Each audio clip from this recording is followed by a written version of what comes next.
Everybody, and welcome back on the Mindful Pathways for a new video. Here is Frank, and today I want to talk to you about a special moment of my life when I decided after university to travel. Where all my friends were deciding to go for a job and settling down and buying a house, I decided to take the risk of actually buying a plane ticket and following my dream of traveling. My fear was that maybe I would fail my life by traveling. I will never find a good job then, and I will not one day be able to have a family, and I'll basically sacrifice everything for traveling. But that is not what happened. So I want to explain to you every single thing of those past 7 years that I've been traveling across the world and everything that happened and where I am right now and how is my life going after 7 years of traveling. Like this you can choose. I don't know if you're gonna have the same experience as me, but at least I give you my experience. So see, I grew up in a standard family. We were three child. We were my parents were both working in factories. We had money only for normal living. I don't really have to say not rich, not poor. Like I would say I was a standard person. And I would say I grew up normally with kind of the same cliche that everyone has with society. You need to get married, you need to have a good job, you need to follow that path, So when I went to school, to secondary school, to high school, I always tried the standard project, always been average, in my high school, maybe in France, we get rate 0 to 20. I was getting an average of 13 out of 20 points, which means I was maybe on 20 students, I was maybe number 8, very standard, nothing crazy.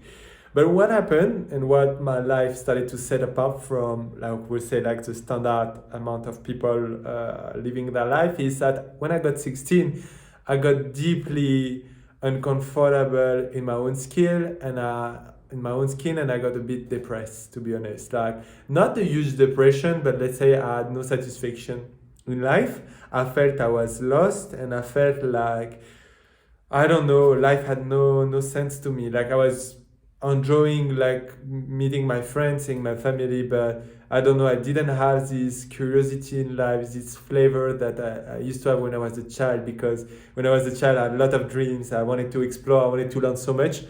And yeah, when I got 16, for some reason I felt maybe dreams are just an illusion, and that basically I need to be realistic. And as soon as I started to have this kind of thoughts, that's when I got depressed. That's when I started to have my lights getting down.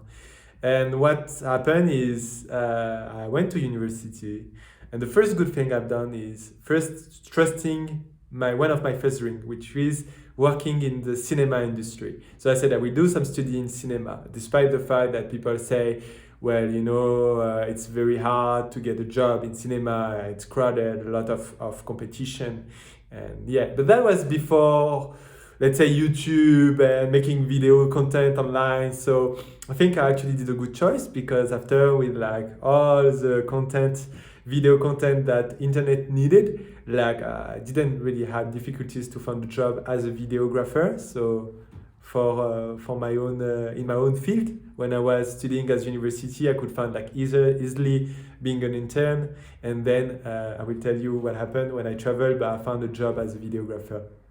So basically I finished my study at 21, and at 21 I was okay, what do I do now? And I was very sick of just following the path of going to university and studying the night and going for a right job.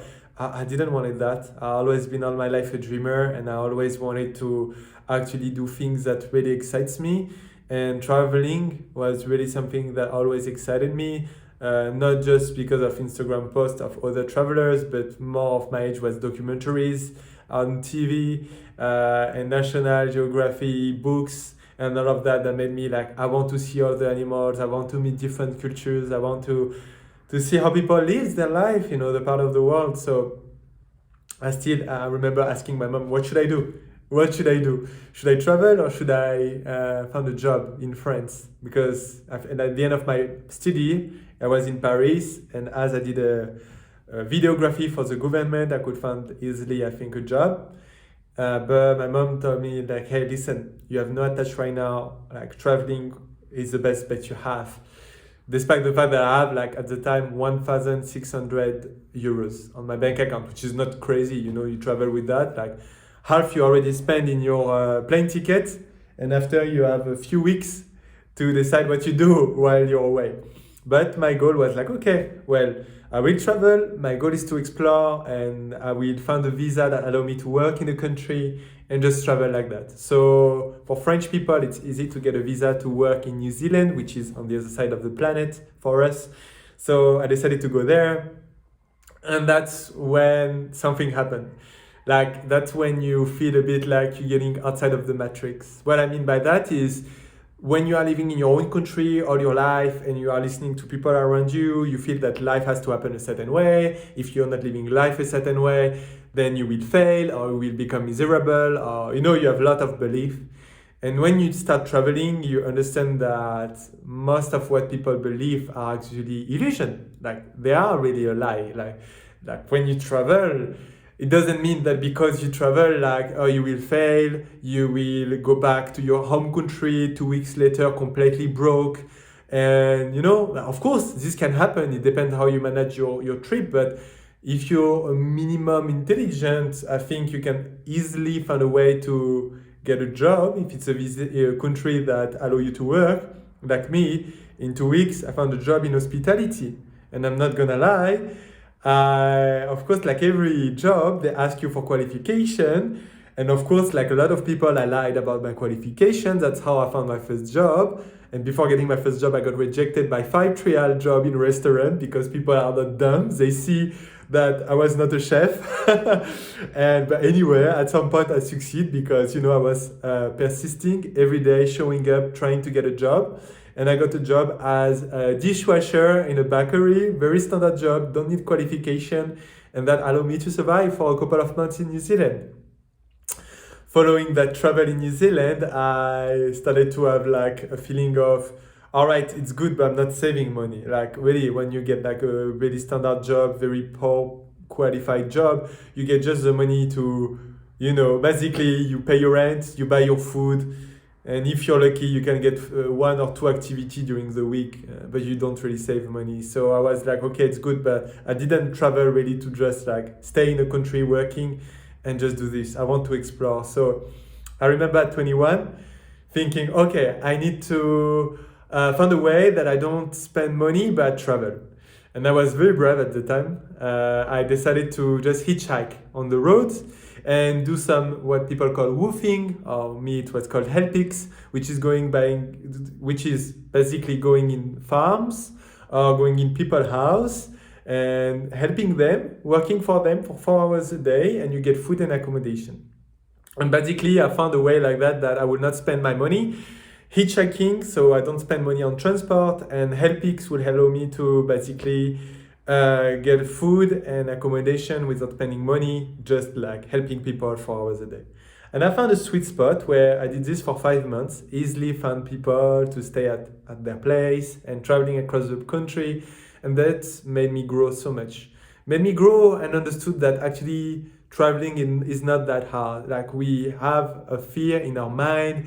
We are scared of, but if I travel and I get lost and I don't understand the language, or I get killed, or I get whatever, all those scared, I'm not saying that you should not have them, but yes, of course, like everything on life, everything can happen, but the actual probability that it happens is very low and will really depend of your way of being, your self-belief, how you feel inside yourself, and how you interact with others.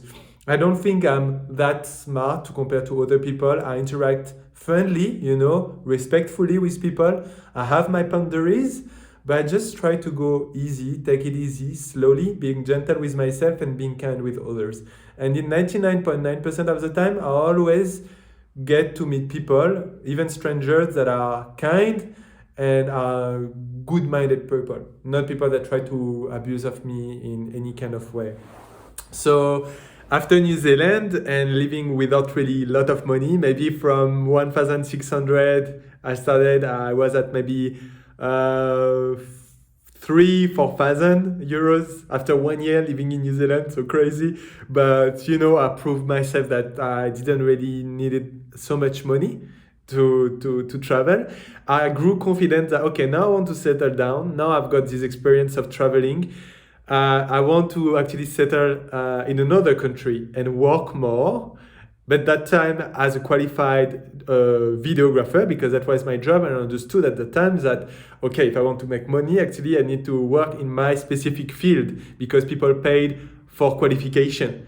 They don't pay you well if what you are capable of doing, like everyone can do it. So I went to Australia, and at the beginning, I opened my business as a videographer, but I was so terrible with business. I was getting myself like, okay, I will sell myself like my job for 20 euros an hour, which already at the time was not a lot, and I couldn't have a profitable business with that. But at least I had experience and I got like a little portfolio.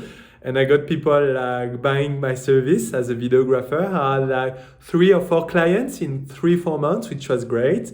And it allowed me to understand how to communicate with clients, how to create invoice, and how actually to give them to the client what they need, And on the side, I was working in a bar, once again, as a dishwasher, because I think you repeat always the same things that you know.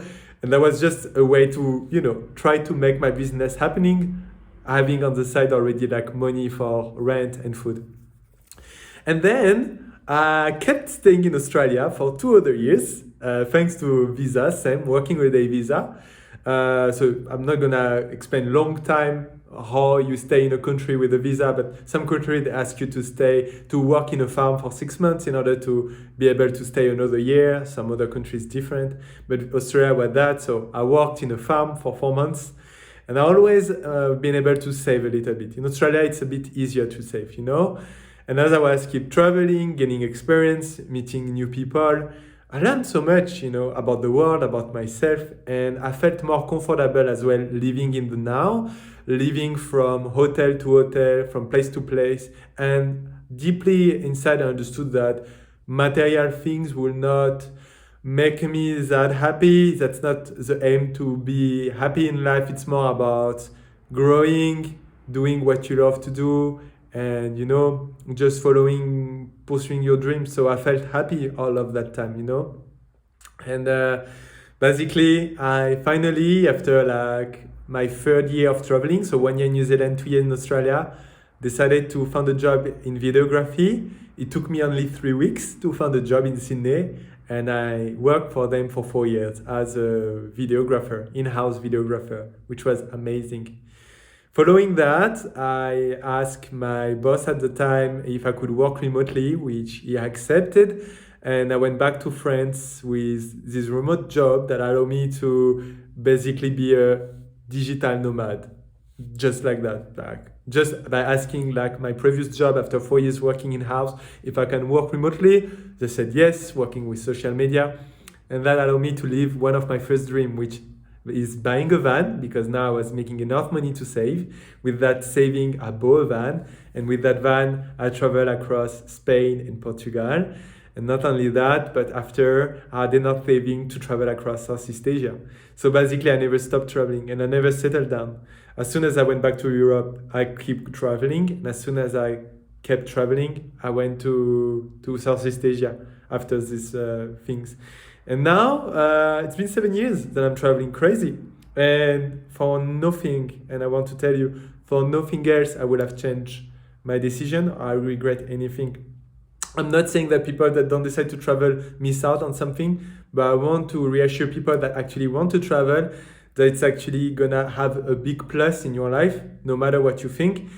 And that, you will really enrich your life if it's really what you want and you have the same as me taste for traveling and experiencing the world, and being curious. Just give it a shot. Some people I know, they travel for 2 months, some for 6 months, some for a year. And a few like me decide to travel for 7 years onward. But look, I got my dream job. I've been meeting incredible people. Now I speak 2 languages. Soon I'm gonna speak 3 because right now I'm in Saudi Arabia learning Arabic. And that's fascinating. that's fascinating how traveling open new doors of getting not only experiences inside the job that you want, but being a foreigner in a foreign country, sometimes they are more attracted by you as an employee because you can bring something fresh and new to the company. But as well as a traveler, you meet like people from Russia, America, Japan, Korea, Africa, from everywhere in the world. And that is so valuable because everyone share their insights on life, their own personality. I met thousands of people.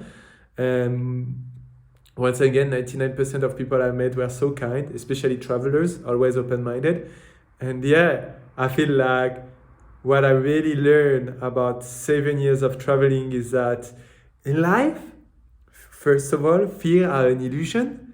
Don't believe your fear.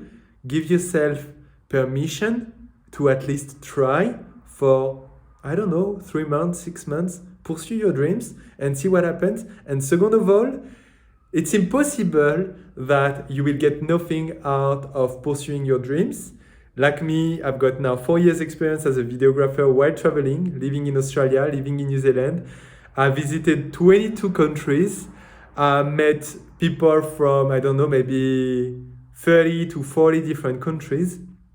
And now I'm starting building my own business, getting money remotely and like fulfilling my dream of being stable while being a business owner. And I think all of that is only able because I gave myself permission to follow my dreams.